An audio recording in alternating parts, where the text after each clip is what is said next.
स एवम् आराधितपादतीर्थात् अधीततत्त्वात्मविबोधमार्गः प्रणम्य पादौ परिवृत्य देवम् ఇహాగతోహం విరహాతురాత్మా. ఉద్ధవుడు కృష్ణుడి నుంచి అంతిమ పాఠాన్ని, అంతిమ బోధనలను స్వీకరించిన తర్వాత ఆయనకు ప్రదక్షిణం చేసి ఆ ఎడబాటు వల్ల కలిగిన దుఃఖంతో ఆ యమునా తీరం దగ్గరికి వెళ్ళుంటాడు. అక్కడ విదురుని కలుసుకోవడం జరిగింది.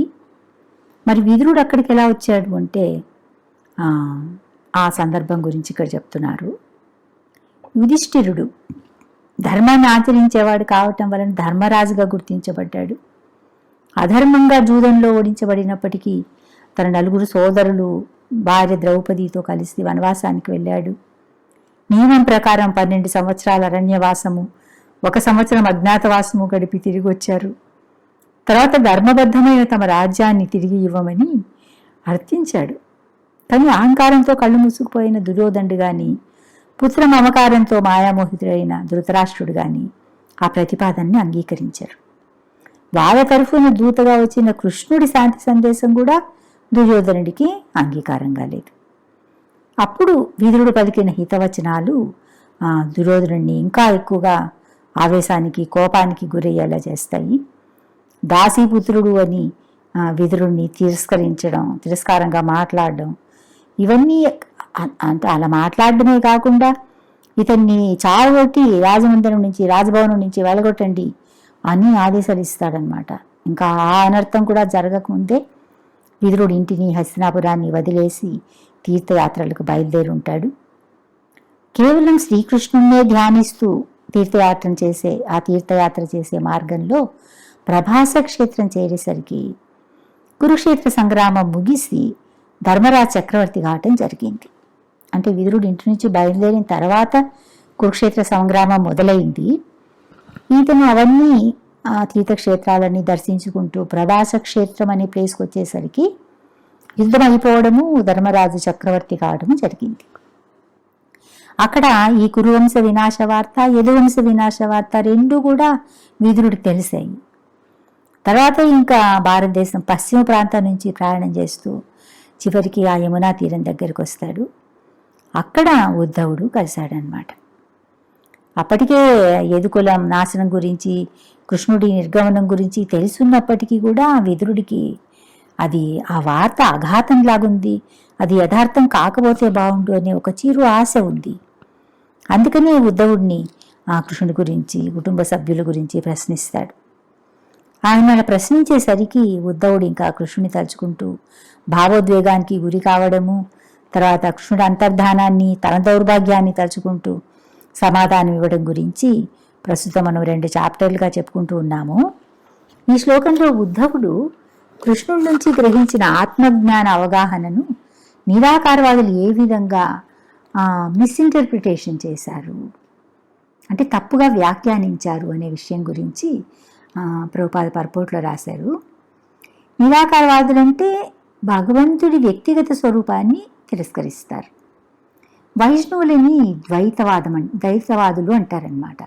అంటే పూర్ణులైన భగవంతుడిలో జీవులు అంశలు, కానీ వాళ్ళకు ఒక వ్యక్తిత్వం అనేది ఉంది.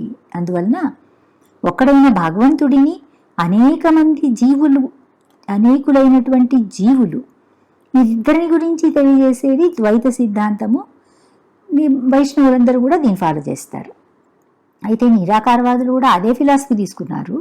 కానీ భగవంతుడి వ్యక్తిగత రూపాన్ని అంగీకరించకుండా పూర్ణుడైన వ్యక్తిలో ఉన్నటువంటి అంశాలు కావడం వలన జీవాత్మలు కూడా పూర్ణులే అని వ్యాఖ్యానిస్తారు. వాళ్ళది అద్వైత అనమాట. అంటే 2 కాదు, ఇద్దరు ఒకటే అని చెప్తున్నారు. నిజానికి ఈ సిద్ధాంతాన్ని ప్రీచ్ చేయమని భగవంతుడే పరమశివుణ్ణి ఆదేశించడం జరిగింది. దానికి కూడా కారణం ఉంది. బుద్ధుడు బోధించిన ఆ నాస్తికవాదం, శూన్యవాదం ఉందే, అది అప్పుడు ప్రబలంగా ఉందన్నమాట. మరి బుద్ధుడు ఎవరు? ఎందుకో దాన్ని, ఆ శూన్యవాదాన్ని, నాస్తికత్వాన్ని ప్రచారం చేశాడు? బుద్ధుడు సాక్షాత్తు భగవంతుడి అవతారం, దశావతారాల్లో ఉంది కదా. మరి భగవంతుడే వచ్చి భగవంతుడు లేడు అనే నాస్తికవాదాన్ని ఎందుకు బోధించాల్సి వచ్చింది? వేదాలు నిర్దేశించిన యజ్ఞ నిర్వహణలో ఒక పశువును బలిస్తారు. నిజానికి అక్కడ బలి ఇవ్వబడిన పశువుకి మళ్ళీ కొత్త జన్మ దొరుకుతుంది. కానీ అటువంటి సామర్థ్యం లేని వ్యక్తులు కూడా ఈ వైదిక కర్మల నెపంతో అనవసరంగా అమాయకమైన పశువులను చంపడం మొదలుపెట్టారు జిహ్వచాపల్యంతో. అందుకని బుద్ధుడు వేద ప్రమాణాన్ని తిరస్కరించి వేదాలు లేవు, భగవంతుడు లేదు, యజ్ఞాలేం చేయక్కర్లేదు అని అన్నీ నిలిపేస్తాడు. అహింసే పరమధర్మం, పశువధ ఆపేసి అందరూ బుద్ధం శరణం గచ్చామి అని తనను ఆశ్రయించాలి అని బోధించారు. ఆ చిన్న ట్రిక్ ప్లే చేశారనమాట. అంటే అల్టిమేట్గా ఆయన సరెండర్ అవ్వడం అంటే ఏంటి, నారాయణ సరెండర్ అవ్వడమే కదా. కానీ సాక్షాత్తు భగవంతుడే వచ్చి బోధించినప్పటికీ పరిస్థితిని బట్టి అది తాత్కాలికమైనది అనే దానికోసం ఉపదేశించినప్పటికీ నాస్తికవాదం సత్యమైంది కాదు, దోషపూరితమైంది. అందుకని ఆస్తికులను తప్పుదారి పట్టిస్తున్నటువంటి ఈ బుద్ధిజం అనే సిద్ధాంతాన్ని రెక్టిఫై చేయడం కోసం, అంటే సరిదిద్దడం కోసము పరమశివుడు నియోగించబడ్డాడు. మరైతే అతను వచ్చి నేరుగా భక్తి సిద్ధాంతం ప్రచారం చేసి ఉండొచ్చు కదా, మాయావాదం ఎందుకు ప్రచారం చేశాడు అని అనుమానం వస్తుంది. కానీ అప్పుడు ఎలా ఉన్నారు, వేదాలు యజ్ఞాలు భగవంతుడు ఏమీ లేదు అని నమ్ముతూ ఉన్నారు. వాళ్ళకు ఒకేసారి భక్తి మార్గానికి మళ్లించటం అనేది చాలా కష్టం. అందువలన మధ్యంతరంగా ఒక మెట్టు పైకి తీసుకెళ్ళి ఇవేవీ లేకపోయినా సరే అందరినీ నడిపిస్తున్న అతీంద్రియమైన ఒక శక్తి అయితే ఉంది. ఆ శక్తి కోటి సూర్య ప్రకాశమానంగా ఉంటుంది. పూర్ణులుగా ఉన్న జీవులందరూ ఆ పూర్ణత్వం నుంచి బయటికి రావడం వలన ఇటువంటి పరిస్థితి ఇప్పుడు మనకి ఏర్పడింది. భౌతిక జగత్తులో ఉన్న క్లేశాల నుంచి వెలుపలికి రావాలి అంటే సర్వశ్రేష్టమైన ఆ బ్రహ్మజ్యోతిలో కలిసిపోవాలి అని బోధించాడు. అంటే ఒక ప్రత్యేకమైన ప్రయోజనం, ఒక పర్పస్ కోసం ఆయన ఈ మాయావతత్వాన్ని ప్రచారం చేశారనమాట. చైతన్య మహాప్రభు కూడా దీన్ని అంగీకరించారు. నిజానికి శివుడెవరు, కృష్ణుడికి పరమభక్తుడు కదా. తను సేవించే ప్రభువే ఆదేశించటం వలన నిరాకార సిద్ధాంతాన్ని ప్రచారం చేశాడే తప్ప శివుడు శుద్ధ వైష్ణవుడు. యథార్థమైన సిద్ధాంతం కాకపోవటం వలన ఆ సిద్ధాంతాన్ని మాయావాదం అన్నారు. నిరాకార సిద్ధాంతానికి శంకరాచార్యులు ఆదిగురు అయినప్పటికీ కూడా గీతా భాష్యం పేరుతో భగవద్గీతకు ఆయన ఇంటర్ప్రిటేషన్ చేశారు, అంటే వ్యాఖ్యానాలు రాశారు. రాసినప్పుడు కృష్ణుడే దేవదేవుడు అని అంగీకరించారు. దేవకీ వసుదేవుల తనయుడైన వాసుదేవుడే పరమపురుషుడు అని ప్రకటించాడు. అది అంటే ప్రకటించడమే కాదు, ఆయన భజగోవిందం భజగోవిందం గోవిందం భజ మూఢమతే అని అంత్యకాలం దాపురించినప్పుడు గోవిందుడి స్మరణ తప్ప మరేది రక్షించలేదు అని నొక్కి చెప్పాడు. అయితే అందులోనూ భగవద్గీత వ్యాఖ్యానం రాశారే తప్ప భాగవతాన్ని వ్యాఖ్యానించే సాహసం పూనుకోలేదు. ఎందుకంటే నిరాకారవాదాన్ని ఒకవైపు ప్రచారం చేస్తూ శ్రీమద్ భాగవతాన్ని ఎలా వివరిస్తారు? భాగవతం అంటేనే భగవంతుడి దివ్యమైన లీలల స్మరణ. అందులో ఉన్న ప్రతి పుట, ప్రతి శ్లోకము, ప్రతి వాక్యము, ప్రతి పదంలోనూ కూడా భగవంతుడి సాకారమూర్తిత్వం గురించి వివరణ ఉంది. ఆయన కూడా కృష్ణ భక్తుడు కావటం వలన కృష్ణుడికి రూపం లేదు అని అనుచితమైన వ్యాఖ్యలు చేసి భగవంతుడి చరణకమలాల పట్ల అపరాధాన్ని ఆయన చెయ్యలేదు. బ్రహ్మదేవుడికి తర్వాత ఉద్ధవుడికి కృష్ణుడు బోధించిన చతుశ్లోకి భాగవతము చాలా ఇంపార్టెంట్, చాలా విశిష్టమైంది. దీన్ని నారదముని నుంచి వ్యాస మహర్షి గ్రహిస్తారు. ఆ సంక్షిప్త భాగవతాన్ని అనేకమైన భక్తులతో కృష్ణుడు ప్రదర్శించిన లీలలను సమకూర్చి చాలా వివరంగా ఎలాబరేట్గా 18,000 శ్లోకాలతో 12 స్కందాల భాగవత రచన ఆయన చేశారు. ప్రధానమైన 4 శ్లోకాలని ఈ మాయవాద స్పెక్యులేటర్స్ కూడా తీసుకుని తమ అద్వైతవాదాన్ని సరిపోయేలాగా వ్యాఖ్యానాలు చేశారు. అంటే శంకర సంప్రదాయం ఫాలోవర్స్ అని చెప్పుకుంటున్నారు, కానీ ఆయన చెప్పిన దాన్ని కాకుండా చెప్పని దాన్ని వాళ్ళు చేస్తారు. తమ గురువు పట్ల అపరాధ భావంతో నడుచుకోవటమే కాకుండా భగవంతుడి చరణ కమలాల పట్ల అపరాధాన్ని చేశారు.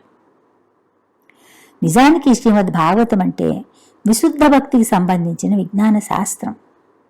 భగవద్గీతను తెలుసుకున్న వాళ్ళకే భాగవతం బోధపడుతుంది. భక్తి జ్ఞానాన్ని అభ్యసించటంలో భగవద్గీత ద్వారా మొదట ఏబిసిడీలు నేర్చుకోవాలి. మరి భాగవత పఠనం అంటే గ్రాడ్యుయేషన్ కోర్సు లాంటిది. ఈ నిరాకారవాదాన్ని బోధించేటటువంటి స్పెక్యులేటర్స్ వీళ్ళు అప్రమాణికులు అనమాట, అంటే అథెంటిక్ కాదు.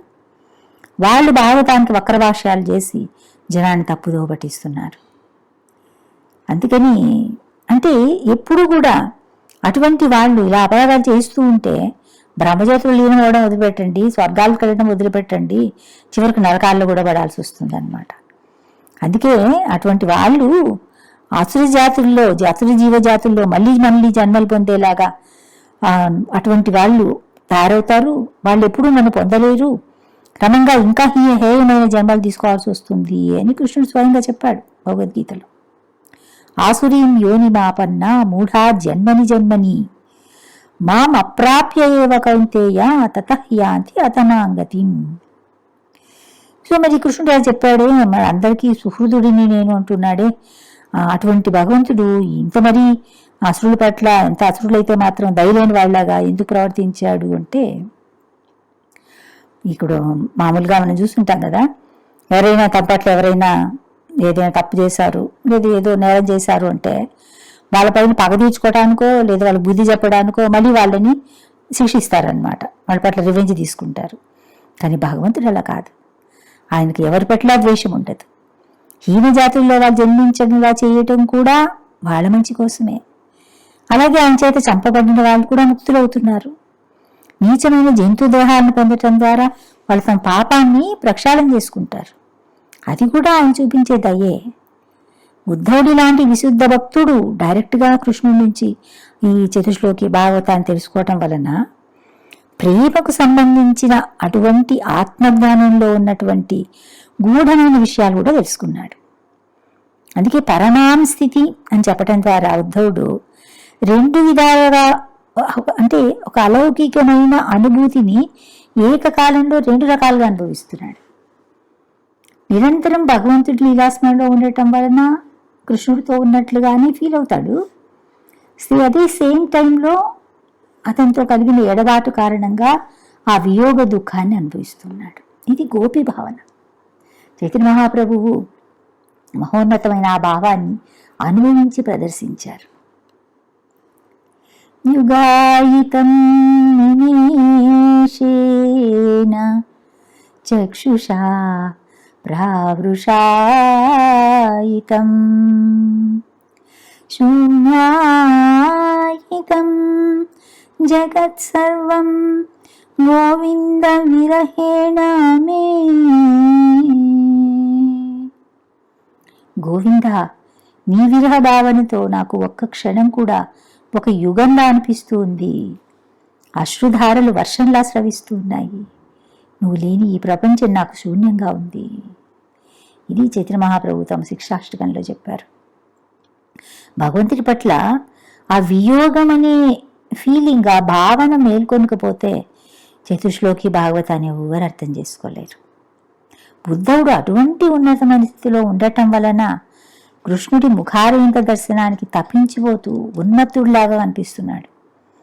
పదే పదే కృష్ణుడితో తనకున్న బాంధవ్యాన్ని, కృష్ణుడు తన పట్ల చూపించిన ప్రేమాదరాల్ని తలుచుకుంటూ చంద్రుడి కిరణాల కోసం తప్పిస్తున్న చకోరంలాగా విలిపిస్తున్నాడు. నిత్యం భగవంతుడి సేవలో నియుక్తుడై ఉండటమే అతనికి ఉపశాంతినిస్తుంది. ప్రస్తుతం కృష్ణుడు అతన్ని బదరికాశ్రమానికి వెళ్ళమన్నాడు. ఆ ఆజ్ఞను నెరవేర్చడానికి, అది కూడా సేవ కదా, ఇప్పుడు బదరికాశ్రమానికి వెళుతూ ఇక్కడికి వచ్చాను అని ఉద్ధవుడు విదురుడికి చెప్పాడు. దుష్ట శిక్షణతో పాటు కృష్ణుడు భూమిపైన ఉన్నప్పుడు తను చూడాలని అపేక్షించిన వాళ్ళందరికీ తన దర్శనాన్ని అనుగ్రహించాడు. అంటే గురువైన సందీపముని కుమారుడిని తీసుకుని రావడానికి వెళ్ళినప్పుడు యమధర్మరాజుకి దర్శనం దొరికింది. అలాగే వరుసగా పుట్టిన శిశువు పుట్టినట్లు మాయమైపోతుంటే ఒక బ్రాహ్మణుడు అతని పుత్రశోకాన్ని తీర్చడం కోసం అర్జునుడితో పాటు వెళ్ళి తన దర్శనాన్ని అపేక్షించిన చతుర్భుజ నారాయణుడికి ఆయన దర్శనమిచ్చాడు. తర్వాత పారిజాత వృక్షం తీసుకురావడానికి స్వర్గానికి వెళ్ళినప్పుడు ఇంద్రుడు ఇంకా మొదలైన దేవతలందరూ ఆయన ప్రత్యక్షంగా చూడగలిగారు. కానీ చిరకాలంగా తపస్సు చేస్తున్న నరనారాయణ ఋషులకు మాత్రం ఆయన దర్శనం ఇవ్వడానికి కుదరలేదు. అందుకని దాదాపు తన రూపాన్ని, తనతో దాదాపు సమానుడు అయిన ఉద్ధవుడిని ఆ పని చేయడానికి కృష్ణుడు నియోగించాడు. అలా భగవంతుడి సేవలో నియుక్తులై ఉండటం వలన అతని కూడా ఈ వియోగ బాధ కాస్త ఉపశమిస్తుంది.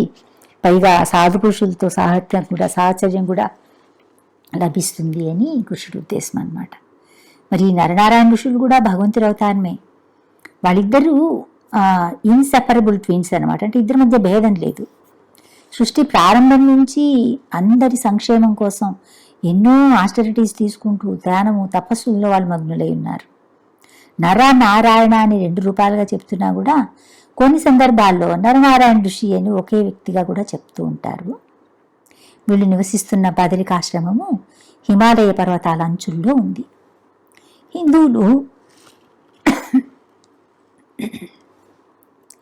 హిందువులు అతి పవిత్రమైన పుణ్యస్థలంగా భావించే 4 ధామాల్లో బద్రీనాథ్ కూడా ఉంది.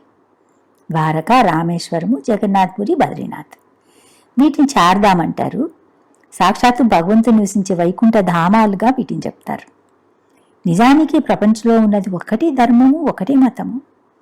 కానీ సనాతన ధర్మాన్ని అనుసరించే హిందువులే కాకుండా ఇతర మతాల వాళ్ళు కూడా వాళ్ళు భగవంతుడిగా ఆ మతాన్ని ఎవరు స్థాపించారో వాళ్ళని సేవిస్తున్నారు. ఈ క్రిస్టియన్లు, ముస్లింలు, బౌద్ధులు వీళ్ళందరూ ఉన్నారు కదా. కానీ అందరికీ కూడా తాము నమ్మిన దైవం పట్ల భక్తి శ్రద్ధలు ఉన్నాయి.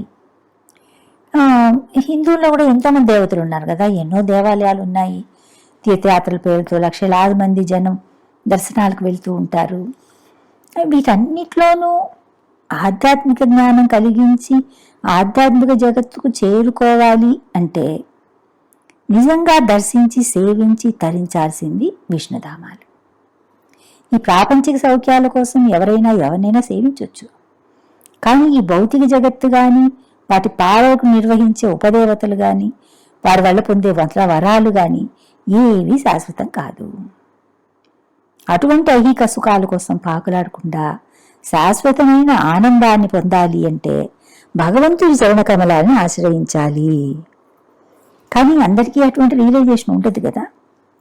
కొందరు మొక్కులు తీసుకోవడానికి, కొందరు కొత్త మొక్కులు మొక్కుకోవడానికి, కొందరు ఇంకా ఎక్కువ పుణ్యం సంపాదించుకోవడం కోసము యాత్రలు చేస్తూ ఉంటారు.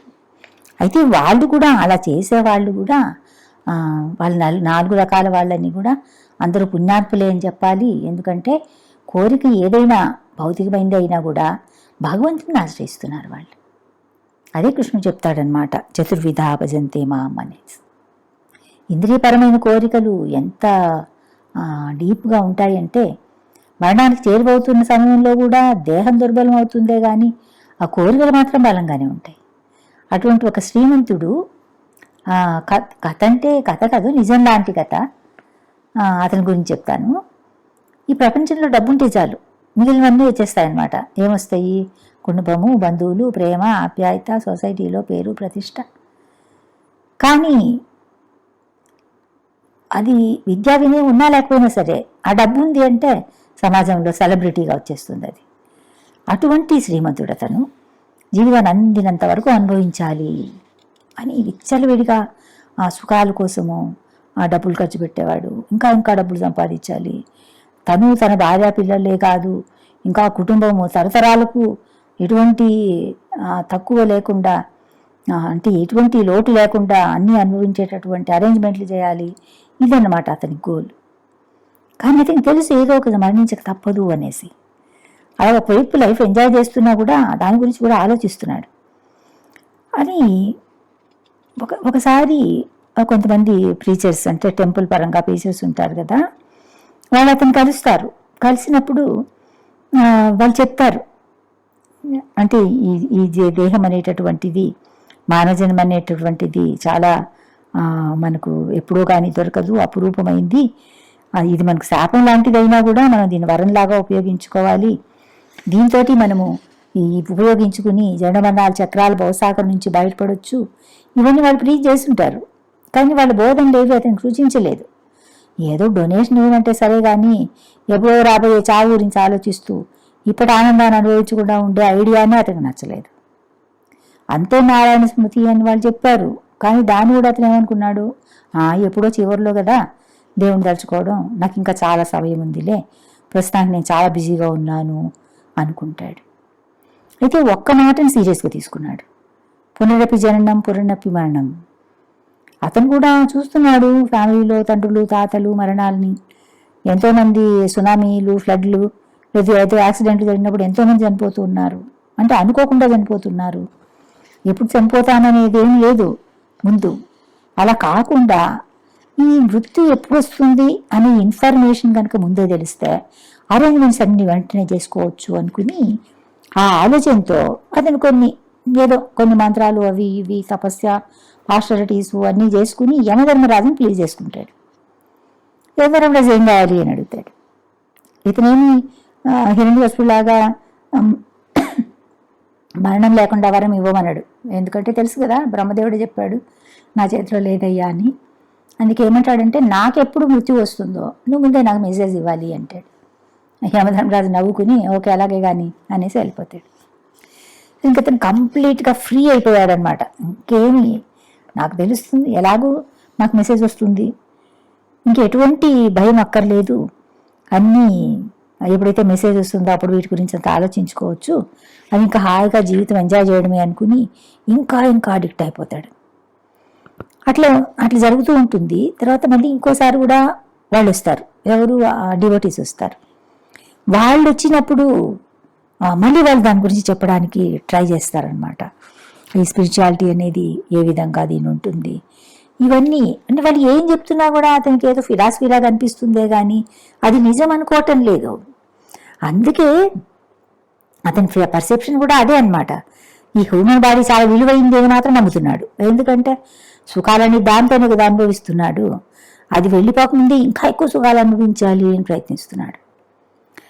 సరే అట్లా సమయం గడుస్తూ ఉంటుంది. క్రమంగా అతనికి జుట్టు తలబడము, కొంతకాలానికి కళ్ళు మసగ్గా అనిపించటము, ఒక్కొక్కటిగా పళ్ళు కాస్త కదలడము, ఇవన్నీ మొదలయ్యాయి. సడన్గా ఒకరోజు అతనికి స్ట్రోక్ వస్తుంది. శారీరకంగా బాధ, డాక్టర్లు మందులు అన్నీ ఒకవైపు అనుభవిస్తూనే ఉన్నాడు. కానీ ఏమాత్రం వరీ కావడం లేదు. ఎందుకు ఏమో నుంచి ఇంకా మెసేజ్ రాలేదే కాబట్టి తనకి ఇంకా చాలా టైం ఉంది అని చాలా ధీమాగా ఉన్నాడు. అంతే నారాయణ స్మృతి కదా, ఇప్పుడు నుంచి తలుచుకోవడం ఎందుకులే, టైం వేస్ట్, ఇంకా చాలా పనులు ఉన్నాయి, ఇంకా కుటుంబానికి ఏం లోటు లేకుండా అన్ని అరేంజ్మెంట్స్ చేయాలి, బిజినెస్ ఇంకా ఇంప్రూవ్ చేయడానికి కొడుకులకి ఎంత వాళ్ళని గైడ్ చేయాలి, వాళ్ళకన్నీ ఎలా చేయాలి చెప్పాలి, ఎవరెవరికి ఎలా పంపకాలు జరగాలో అన్నీ సిస్టమేటిక్గా విల్లు రాయాలి, ఇవన్నీ చాలా ఇంపార్టెంట్ అనుకుంటున్నాడు. చూడండి ఎంత ఇల్యూషన్, ఎంత అజ్ఞానం అని చెప్పాలి. ఆ జీవితంలో ఎంత విలువైన దాన్ని పోగొట్టుకుంటున్నాడో గ్రహించకుండా ఇంకా దాని గురించి ఆలోచించుకుంటున్నాడు అనమాట. సరే ఒక ఫైన్ డే యమధర్మరాజు చేశాడు, పదా నీ టైం అయిపోయింది అన్నాడు. షాక్ అయిపోతాడనమాట. అదేంటిది, ఈ మోసం దగా, నువ్వు నాకు వరం ఇచ్చావు, ఇచ్చి కూడా ఎటువంటి మెసేజ్ కానీ లెటర్ కానీ లేకుండా వచ్చేసావు అంటాడు. యమధర్మరాజు నవ్వి ఆ పని నేను ఎప్పుడో చేశాను, ఒక్కసారి కాదు 4 సార్లు నిన్ను హెచ్చరించాను. నేను పంపే మెసేజ్లు నీ పోస్టల్ అడ్రస్కో కొరియర్ సర్వీస్లోనే వస్తాయనుకుంటున్నావా? కాలమే ఆ మెసేజ్ అన్నిటినీ నీ బాడీ పైనే రాస్తుంది. మొదటిసారి నీ జుట్టు నెరవడము, తర్వాత కళ్ళు మసగవాలడము, పళ్ళు గదలడము, 4వది నీ స్ట్రోక్ రావడము, ఇన్ని హెచ్చరికలు చేసినా కూడా నువ్వు వాటిని ఉపయోగించుకోలేదు, ఏం ఏర్పాట్లు చేసుకోలేదు. అయిపోయింది నడు అంటాడనమాట. చూడండి ఎంతోమంది జీవితాలు ఇలాగే అంతమైపోతూ ఉన్నాయి. ఈ మనిషి జీవితం, మనిషి జన్మ అనేది ఒక జంక్షన్ లాంటిది. జంక్షన్ అంటే ఏంటి, అన్ని మార్గాలు ఒక చోట కలవడం, లేదా అక్కడి నుంచి అన్ని వైపులకి మార్గాలు ఉంటాయి. ఏ మార్గానికి వెళ్ళాలో ప్రయాణం చేసే వాళ్ళే నిర్ణయించుకోవాలి. అది ఈ మనిషి జన్మ అటువంటిది అనమాట. ఎవరి డెస్టినీ వాళ్ళకి తెలియకపోవచ్చు, కానీ డెస్టినేషన్ గురించి మాత్రము తప్పకుండా తెలుసుకోవాలి, మనమే డిసైడ్ చేసుకోవాలి. లేకపోతే ప్రయాణం ఎలా సాగుతుంది, గమ్యం లేకుండా ప్రయాణం అసలు సాగదు కదా. అంతే నారాయణ స్మృతి అనేది కలగాలి అంటే ఒక్కసారి ఎలా వస్తుంది? ఒక విద్యార్థి సంవత్సరం అంతా కష్టపడి చదివితే ఫైనల్ ఎగ్జామ్లో సక్సెస్ అవుతాడు. ఎప్పుడో వచ్చే ఎగ్జామ్ కోసం ఇప్పటి నుంచి చదవడం దేనికిలే అనుకుని హ్యాపీగా ఫ్రెండ్స్, సినిమాలు, అది ఇది ఎంజాయ్మెంట్ అనుకుంటే ఆ జీవితంలో ఆ సంవత్సర కాలం వృధా అయిపోతుంది అంతే. అదేవిధంగా జీవితకాలాన్ని భగవంతుడి సేవగా సాధన చేసిన వాళ్లకు ఆటోమేటిక్గా ఆ స్మృతి ఉంటుంది. వాళ్ళు ఒకవేళ కాలం తీరి మరణించినా, అనుకోకుండా అర్ధాంతరంగా మరణించినా, మరణ సమయంలో కృష్ణ నారాయణ అనుకోలేకపోయినా భగవంతుడే వాళ్ళని గురించి తలుచుకుంటాడు. అది మానవ జన్మకు పొందే సాఫల్యం. దీనికోసమే ఆలయాలు, పండుగలు, పూజలు, తీర్థయాత్రలు అన్నీ ఉద్దేశించబడ్డాయి. వీటన్నిటినీ ఉపయోగించుకుని తమను తాము ప్యూరిఫై చేసుకుంటూ, ఇది చాలా ఇంపార్టెంట్ అన్నమాట. తమను తాము ప్యూరిఫై చేసుకుంటూ భక్తి విధానంలో ముందుకు సాగాలి. హరే కృష్ణ.